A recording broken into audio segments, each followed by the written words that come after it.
Ya, selamat datang kembali di kuliah online Geologi Migas. Materi kali ini reservoir migas.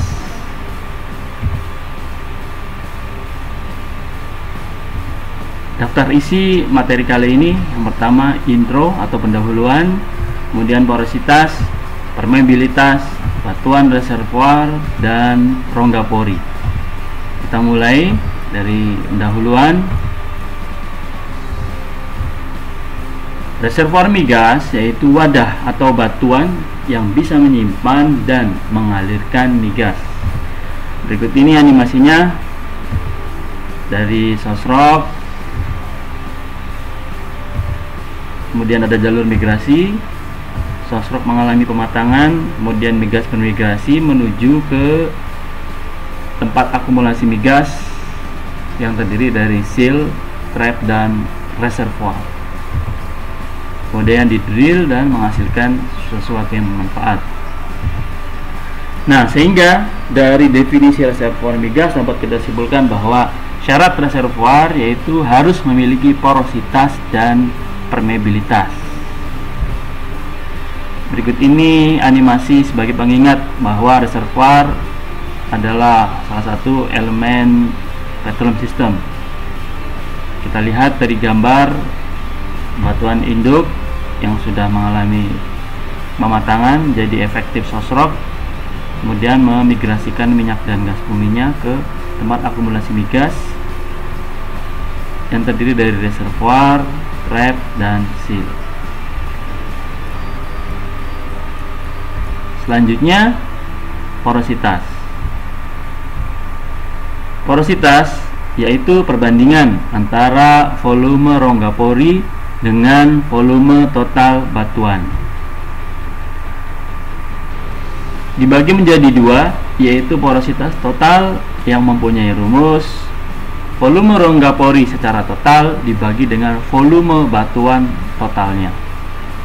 Kemudian porositas efektif yaitu volume rongga pori yang berhubungan saja dibagi dengan volume batuan total. Berikut ini skema sayatan tipis atau thin section suatu batuan. Suatu sayatan tipis akan terdiri dari rongga pori atau pores yang ditunjukkan warna biru, kemudian butir atau grains yang ditunjukkan oleh warna kuning, dan semen yang merekatkan antar butir atau grain. Kemudian kita lihat ada pori yang saling berhubungan, itulah yang disebut dengan rongga pori efektif yang ditunjukkan dengan warna coklat. Satuan porositas yaitu dimensionless karena merupakan perbandingan atau dapat ditunjukkan dengan persen. Berikut ini klasifikasi porositas. 0 sampai 5% dapat diabaikan atau negligible, 5 sampai 10% buruk atau poor, 10 sampai 15% cukup atau fair, 15 sampai 20% baik atau good, 20 sampai 25% sangat baik atau very good, dan di atas 25% istimewa atau excellent. Diambil dari buku Pak Kusmadinata tahun 1980 halaman 81. Selanjutnya permeabilitas. Permeabilitas yaitu kemampuan suatu batuan untuk melewatkan fluida. Satuan permeabilitas atau K adalah darcy atau milidarcy. Ya, berikut ini skema sayatan tipis. Permeabilitas sangat berhubungan erat dengan porositas efektif atau rongga pori yang saling berhubungan. Tentunya karena fluida atau migas akan mengalir tentunya melalui pori yang berhubungan. Selanjutnya, definisi satu darcy didefinisikan oleh seorang ilmuwan yang bernama Henry Darcy. Beliau melakukan percobaan dengan satu fasa fluida yang memiliki volume 1 cm3, viskositasnya yaitu 1 centipoise, dan tekanannya adalah 1 atmosfer, kemudian mengalir dengan kecepatan atau debitnya 1 cm3 per detik sejauh 1 cm. Itulah yang disebut satu Darcy. Sehingga rumus permeabilitas yaitu K sama dengan Q dikali mu dibagi dengan A dikali dengan dalam kurung delta P dibagi dengan delta L, di mana K adalah permeabilitas media berpori atau Darcy satuannya, kemudian Q adalah debit aliran satuannya adalah cm3 per detik, kemudian mu adalah viskositas fluida dengan satuan centipoise, A adalah luas penampang media cm persegi, delta P yaitu beda tekanan yang masuk dengan tekanan yang keluar, delta L yaitu panjang media berpori dengan satuan cm. Anggapan yang digunakan oleh Darcy pada rumus ini, yang pertama, 1. Alirannya mantap atau steady state. 2. Fluida yang mengalir satu fasa. 3. Viskositas fluida yang mengalir konstan. 4. Kondisi aliran isotermal. 5. Formasinya homogen dan arah alirannya horizontal. 6. Fluidanya incompressible. Diambil dari bukunya Pak Dadang Rukmana dan kawan-kawan tahun 2011 halaman 89. Selanjutnya, 3 tipe permeabilitas berdasarkan fluida pengisinya. Yang pertama, permeabilitas absolut, yaitu fluida yang mengalir satu fasa. 2. Permeabilitas efektif, yaitu fluida yang mengalir lebih dari satu fasa, seperti minyak dan air dan gas, gas dan minyak, atau air, minyak, dan gas. Permeabilitas efektif ini dinyatakan dengan permeabilitas masing-masing fluidanya dengan simbol KW yang menyatakan permeabilitas air, KO permeabilitas minyak, dan KG permeabilitas gas. Selanjutnya yaitu permeabilitas relatif yang mempunyai definisi perbandingan antara permeabilitas efektif dengan permeabilitas absolut. Rumusnya yang ditunjukkan dengan simbol KRW, yaitu permeabilitas relatif water sama dengan KW dibagi dengan K. Kemudian untuk KRO, KO dibagi dengan K, dan KRG, KG dibagi dengan K. Saya cukupkan membahas 3 tipe permeabilitas pada definisi saja, dan referensinya diambil dari bukunya Pak Dadang Rukmana halaman 90 dan 95. Selanjutnya, klasifikasi permeabilitas. Untuk rentang nilai kurang dari 5 milidarcy, yaitu ketat atau tight, 5-10 milidarcy, cukup atau fair, 10-100 baik atau good, kemudian 100-1000 milidarcy atau 1 darcy, yaitu sangat baik atau very good. Diambil dari bukunya Pak Kusuma Dinata tahun 1980 halaman 83. Selanjutnya, batuan reservoir. Pada dasarnya semua batuan bisa menjadi reservoir asalkan memiliki porositas dan permeabilitas. Namun berikut ini adalah jenis batuan reservoir yang paling banyak ditemukan di dunia.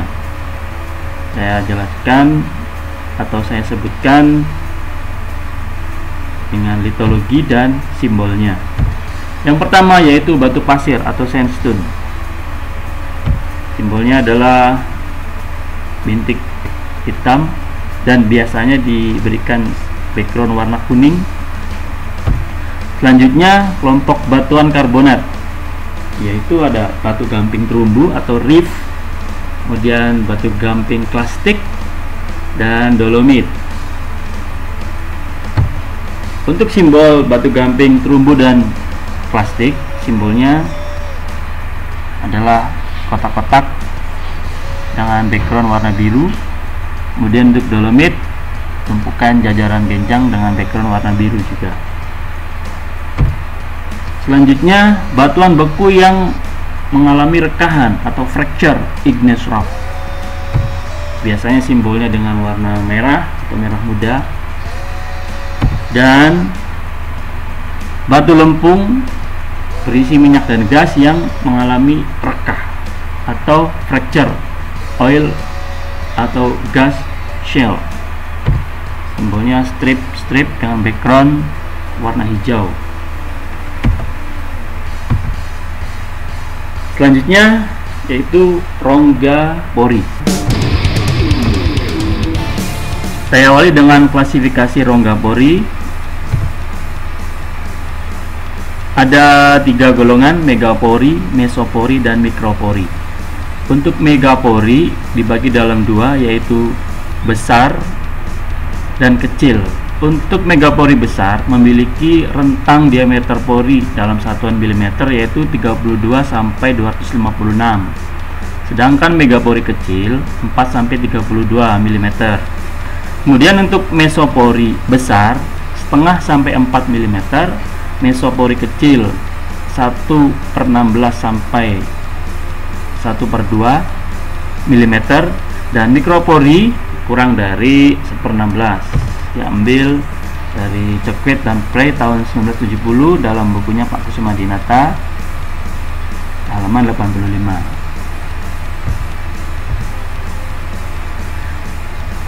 Berdasarkan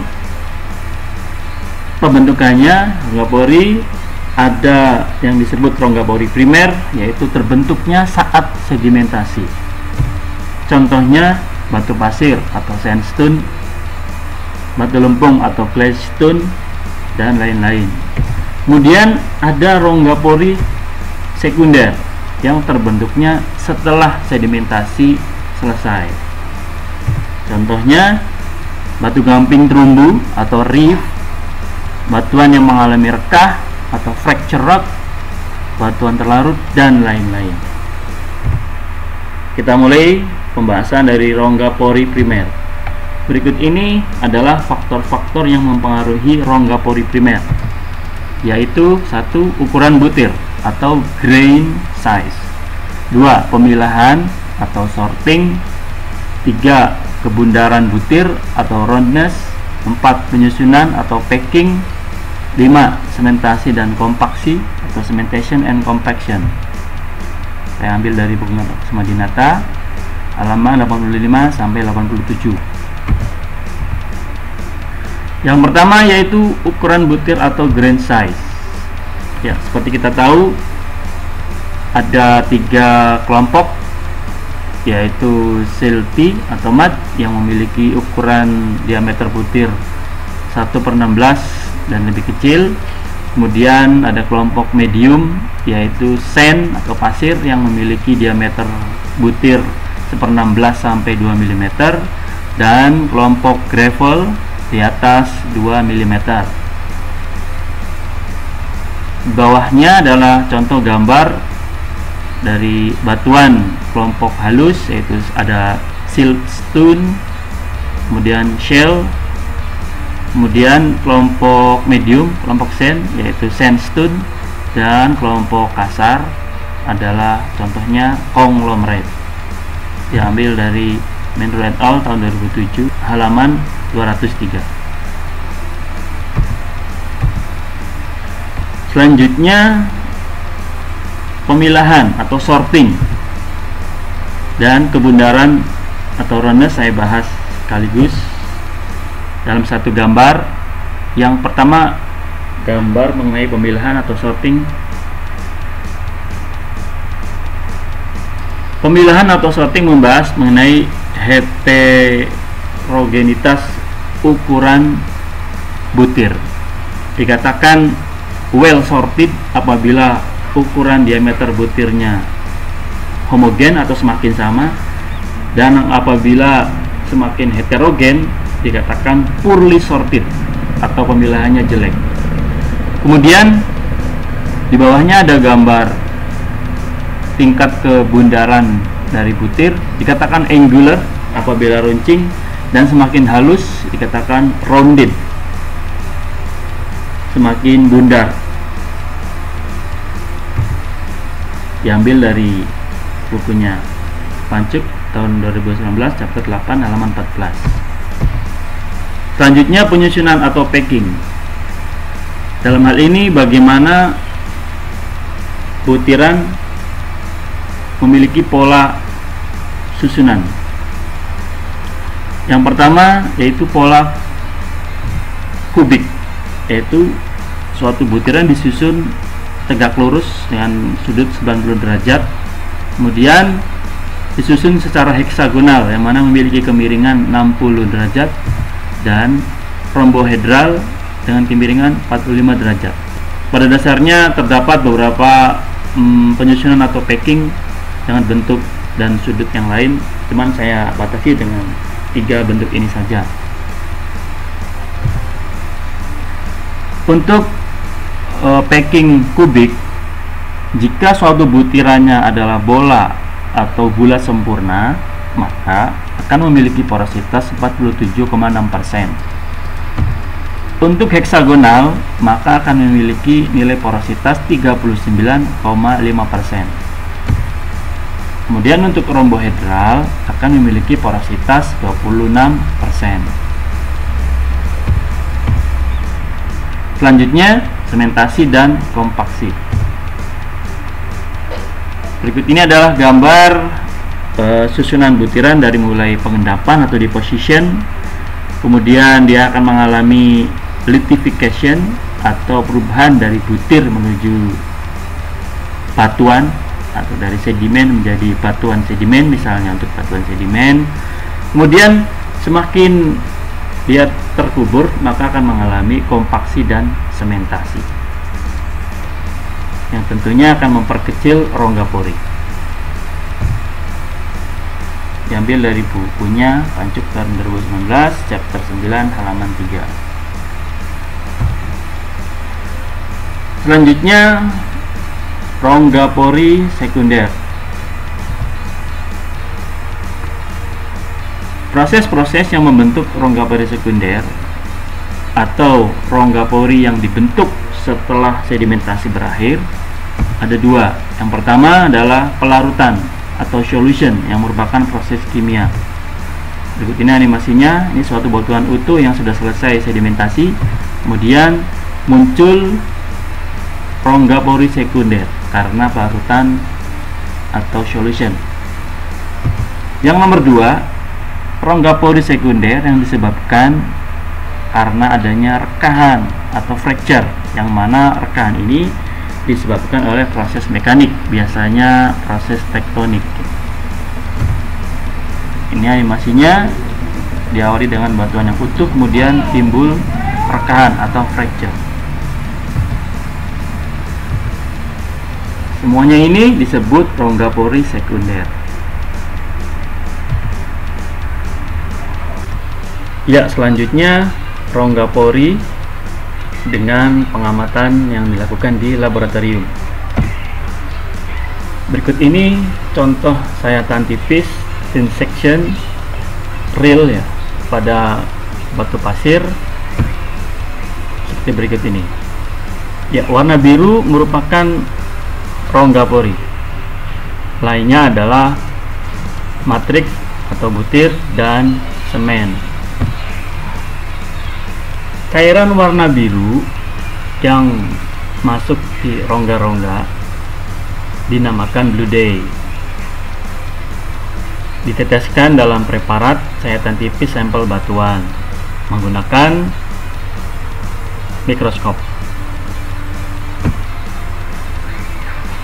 Ambil dari Wetmore dan Raymond tahun 2018. Selanjutnya contoh sayatan tipis thin section dari batu gamping berikut ini. Dalam gambar ditunjukkan warna biru yang sangat besar. Itu dinamakan fagi. Fagi adalah gerowong, rongga, yang mana terbentuk karena adanya proses pelarutan yang terjadi di dalam batu gamping, khususnya terumbu. Diambil dari Junjua et al. Tahun 2017. Selanjutnya dari sumber yang sama, berikut ini gambar porositas sekunder atau rongga pori sekunder yang lainnya. Pada gambar A ditunjukkan intraparticle porosity, artinya porositas yang ada di dalam butir. Kemudian dalam gambar A juga ditunjukkan moldic porosity, yaitu rongga yang berasal dari suatu fosil yang melarut sehingga meninggalkan rongga di dalam batuan karbonat. Pada gambar B ditunjukkan adanya fracture atau rekahan pada batuan karbonat, sehingga tentunya termasuk dalam porositas sekunder. Rekahan atau fracture ditunjukkan dalam suatu garis, yang mana kali ini sangat jelas sekali garis berwarna biru, yaitu blue dye yang mengisi rekahan tersebut. Pada gambar C adalah gambar fagi, sama seperti di slide sebelumnya, yaitu gerowongan yang besar karena adanya pelarutan. Kemudian gambar yang D yaitu intraparticle porosity, yaitu rongga di antara dua partikel atau dua butir.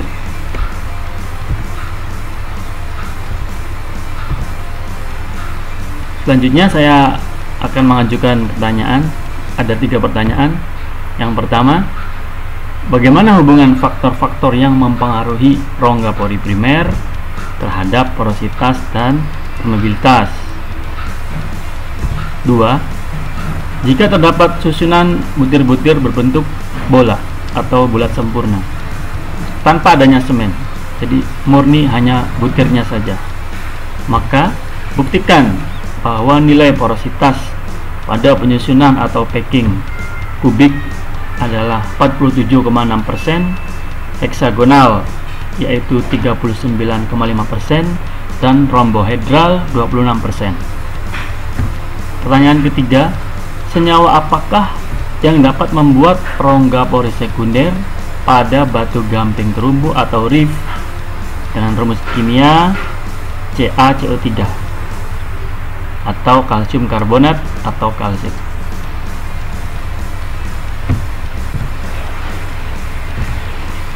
Jawabannya simak di video materi selanjutnya. Berikut ini referensi yang saya gunakan.